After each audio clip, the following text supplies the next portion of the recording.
Épisode 1. Une voisine distante et un voisin fatigué. Je m'appelle Antoine, j'ai 26 ans. Je suis électricien depuis 5 ans et je viens de commencer une nouvelle vie dans un petit immeuble de la périphérie de Lyon.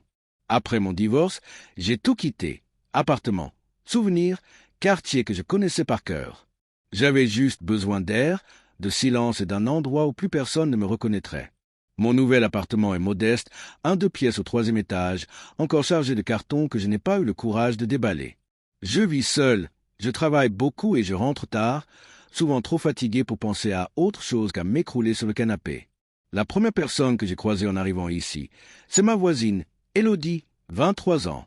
Elle montait les escaliers avec un sac de course trop lourd pour elle. Elle m'a simplement lancé un bonsoir rapide, presque mécanique, avant de disparaître derrière sa porte. Je n'ai pas insisté. Je n'étais pas venu ici pour faire connaissance avec qui que ce soit. Elle avait la tête baissée, le regard éteint, et j'y ai reconnu ce fatigue qui ne vient pas du travail, mais de la vie elle-même. Peut-être qu'elle aussi fuyait quelque chose. Les jours ont passé sans qu'on ne s'échange plus que quelques politesses dans le couloir ou devant les boîtes aux lettres. Un bonjour, un merci, parfois un hochement de tête. Rien de plus. Elle rentrait souvent tard, parfois après minuit, les yeux rouges et le pas traînant. Je me disais que ce n'était pas mes affaires, que chacun a sa propre histoire, ses propres blessures. Et moi, j'en avais déjà assez des miennes. Un soir, en rentrant du travail, je me suis affalé sur mon lit sans même allumer la lumière. Mon téléphone vibrait sous les messages professionnels, mais je n'avais plus la force de répondre. Je me suis assoupi. C'est alors que j'ai entendu un bruit sourd dans l'appartement voisin, comme quelque chose qui tombe violemment, suivi d'un long silence. J'ai ouvert les yeux, immobile, tendu. 1 minute plus tard, un autre son, plus faible, des sanglots étouffés. Une femme qui pleure derrière un mur trop fin. Je suis resté là, couché, les yeux fixés vers le plafond. Je savais d'où ça venait. De chez Élodie. J'ai hésité à me lever, à aller frapper, à demander si tout allait bien. Mais une voix intérieure me répétait « Ce n'est pas ton problème. N'y va pas. Tu ne connais pas cette fille. Tu ne veux pas commencer à t'engager dans la vie des autres. » Je me suis tourné de l'autre côté et j'ai fermé les yeux, mais les pleurs continuaient. Ils ne ressemblaient pas à un simple moment de tristesse ordinaire. C'était un effondrement, une brèche qu'on ne peut plus retenir. Finalement, je n'ai rien fait. Je me suis dit qu'elle se calmerait, que demain serait un autre jour, que chacun porte ses tempêtes en silence. Et peut-être que je n'avais simplement pas le courage de rouvrir la porte de la compassion. J'étais trop fatigué, trop vidé pour m'intéresser à la douleur de quelqu'un d'autre. Alors je suis resté dans ma chambre, dans mon nouveau début de vie qui ne ressemblait encore à rien, à écouter une voisine pleurer derrière un mur que je ne me sentais pas prêt à traverser. Je m'endormais en me répétant que je n'étais que son voisin. Et rien de plus. Épisode 2. Vous pouvez jeter un œil? Le lendemain matin, je me lève plus tôt que d'habitude. J'ai mal dormi, réveillé plusieurs fois par le souvenir de ces sanglots derrière le mur. Je me fais un café, je range un peu, et je me convainc que je ne dois pas m'en mêler. J'ai mes propres problèmes, elle a les siens. Chacun sa bataille. Pourtant, au fond de moi, je sais que ce silence me pèse déjà plus qu'il ne devrait. Vers 9 heures, quelqu'un frappe à ma porte. 3 petits coups timides, hésitants. Quand j'ouvre, je la trouve là, Élodie, les yeux cernés, les cheveux attachés à la va-vite, une veste trop fine pour l'hiver. Elle ne me regarde pas vraiment. Son regard passe juste à côté, comme si elle cherchait du courage dans le vide. « Excusez-moi, commence-t-elle ? Mais vous travaillez dans l'électricité, non ?» Je hoche la tête. Elle avale sa salive, puis ajoute « Je n'ai plus de lumière depuis hier soir. Je ne connais personne ici. Je ne sais pas qui appeler. » Elle fait une pause, puis dit, presque honteuse « Est-ce que vous pourriez jeter un œil ?» Je prends ma boîte à outils et je la suis. Son appartement est juste de l'autre côté du couloir. En entrant, je suis surpris. L'endroit n'est pas sale, mais tout y respire le manque de temps et d'énergie. Vaisselle séchée à côté de l'évier, papiers entassés sur la table basse, linge propre jamais plié. Sur le frigo, je remarque 2 avis de relance collés avec des aimants. Je détourne le regard. Je ne veux pas qu'elle pense que je fouine. Je vérifie le tableau électrique. Un fusible a sauté, probablement depuis la veille. Je teste, je remets au propre et la lumière revient. La première réaction d'Élodie n'est pas un sourire, mais un soupir soulagé, presque brisé. « Merci », dit-elle, la voix basse. Elle s'assoit sur une chaise bancale comme si ses jambes venaient de la lâcher. Je m'installe en face d'elle, par politesse. Elle me demande si je veux un café, mais son ton montre qu'elle sait qu'elle n'a presque rien à offrir. Je refuse gentiment, pour ne pas l'embarrasser. Pendant quelques secondes, personne ne parle. Mais je sens qu'elle veut dire quelque chose. Finalement, elle se lance. Je suis désolé si vous m'avez entendu hier. Ça va pas très bien en ce moment. Elle ne me regarde toujours pas. Elle parle comme quelqu'un qui se force à avouer, à ouvrir une porte qu'elle aurait voulu garder fermée. Elle m'explique. Par fragments. Elle travaille dans une boulangerie, se lève à 4 heures tous les matins, accumule des dettes laissées par un ancien compagnon qui est parti du jour au lendemain. Ses parents sont loin, elle n'a plus d'amis dans la région. Je l'écoute sans l'interrompre. Je reconnais cette voix tremblante, la voix de quelqu'un qui se bat encore, même s'il n'en a plus la force. Je ne lui dis pas que je comprends, que moi aussi je me suis effondré il y a peu. Je ne veux pas comparer nos blessures. Alors je dis simplement, « Ça arrive », et ces 2 mots suffisent à la faire relever la tête. Pour la première fois, elle me regarde vraiment. C'est furtif, mais assez pour sentir que quelque chose vient de bouger entre nous. Avant de partir, je lui conseille de remplacer une vieille prise qui chauffe trop. Elle répond qu'elle n'a pas les moyens. Je lui propose de repasser plus tard avec du matériel. Elle hésite, puis dit « Si ça ne vous dérange pas ». Je rentre chez moi avec ma boîte à outils. Pour la première fois depuis longtemps, je ne pense plus uniquement à mes propres problèmes. Et je me dis qu'hier, derrière ce mur, c'était peut-être un appel que je n'ai pas entendu. Cette fois, je n'ai pas fui. Épisode 3, ils apprennent à se connaître. Les jours qui suivent prennent une tournure inattendue. Ce qui, au départ, devait être un simple dépannage entre voisins se transforme en une série de petites visites. Pas des visites imposées, mais de celles qui arrivent naturellement, presque sans qu'on s'en rende compte. Élodie frappe à ma porte un soir parce que son étagère menace de s'effondrer, un autre parce que sa serrure coince, puis un autre parce que son robinet fuit. À chaque fois, elle s'excuse avant même de parler, comme si elle avait peur de déranger le monde entier. Je lui réponds que ça ne me dérange pas. Et, à ma propre surprise, ce n'est pas un mensonge. Je finis par remarquer que chaque intervention se termine toujours de la même manière. Un verre d'eau, un thé pas très chaud ou un café instantané dans une tasse qui a vécu des années de service. Elle me remercie avec une pudeur qui cache mal un besoin simple, ne pas être seule. Je ne suis pas mieux loti. Je rentre tard, je mange seul, je ne parle à personne en dehors de mes clients.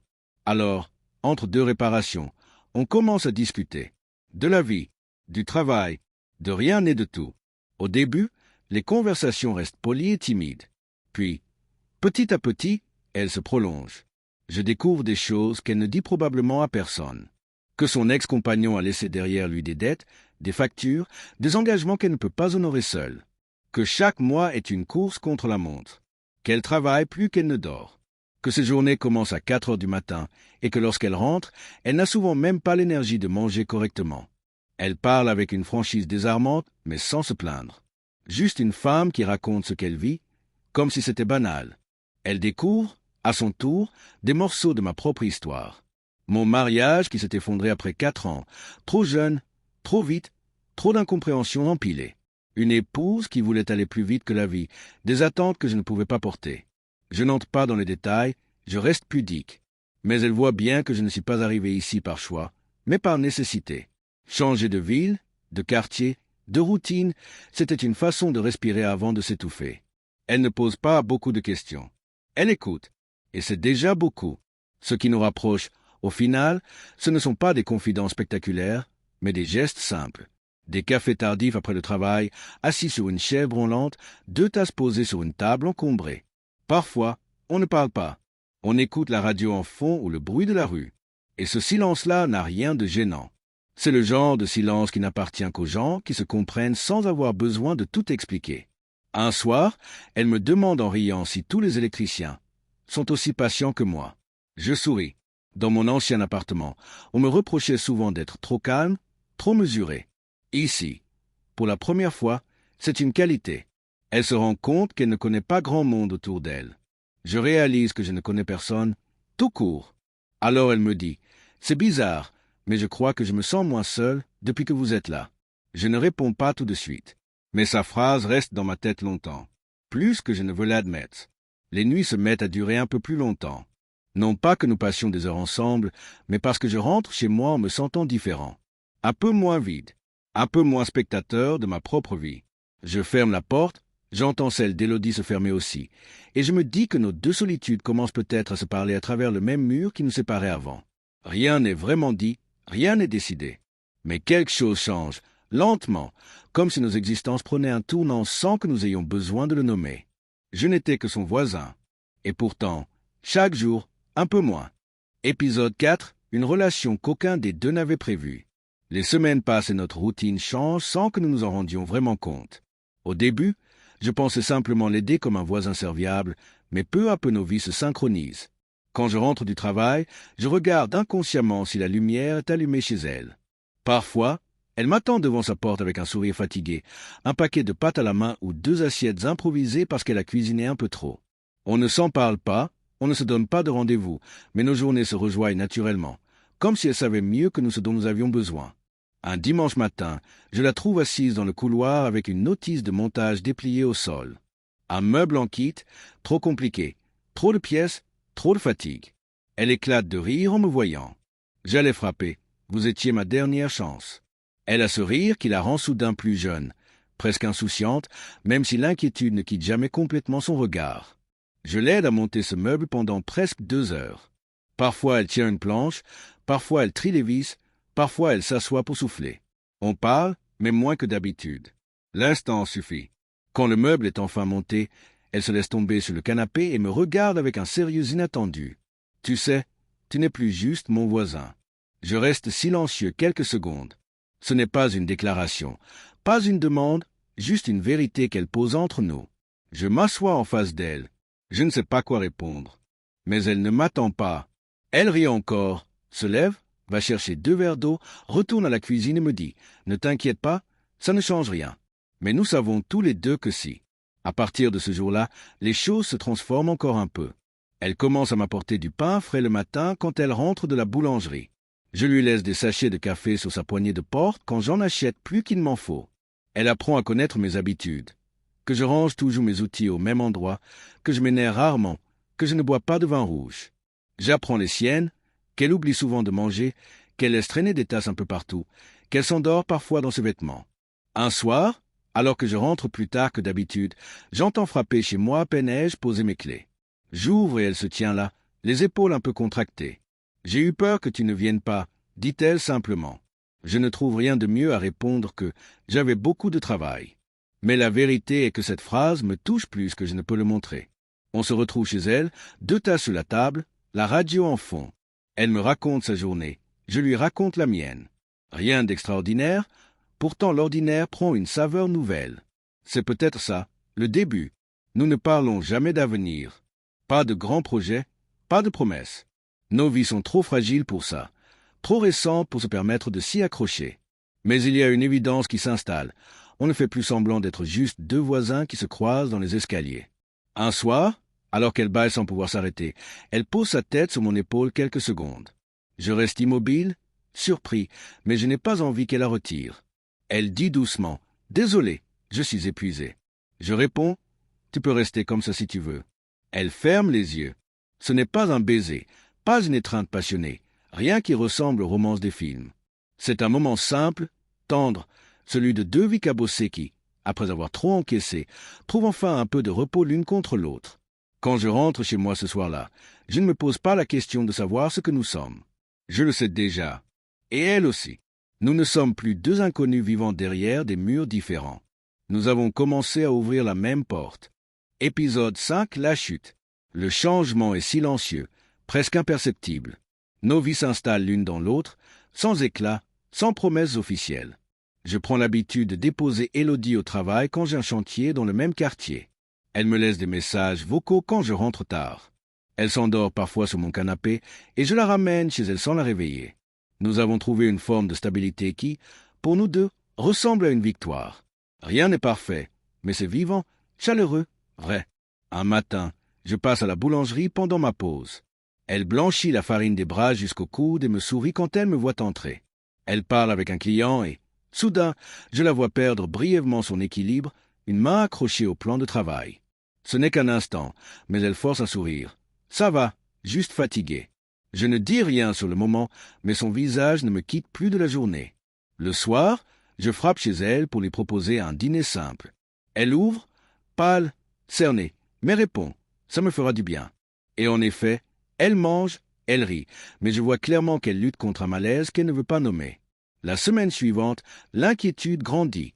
Elle devient plus essoufflée, s'assied pour reprendre son souffle après quelques marches, se réveille la nuit en tâtant son cœur comme si quelque chose cognait trop fort ou trop faiblement. Quand je lui propose de voir un médecin, elle secoue la tête. Je n'ai pas le temps, ni l'argent. Et puis ça passera. Je reconnais ce déni, celui qu'on oppose quand la vie va trop vite, quand l'on croit qu'ignorer quelque chose l'empêchera de nous rattraper. Puis arrive ce mardi matin.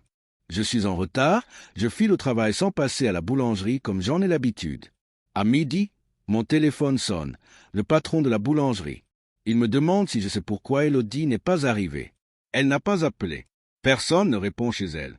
Mon cœur se serre immédiatement. Je lâche mes outils et je fonce. Je frappe à sa porte, 1 fois, 2 fois, 10 fois. Pas un bruit, pas une respiration, pas de réponse. Les pompiers arrivent, sollicités par le patron que j'ai prévenu en urgence. Ils enfoncent la porte.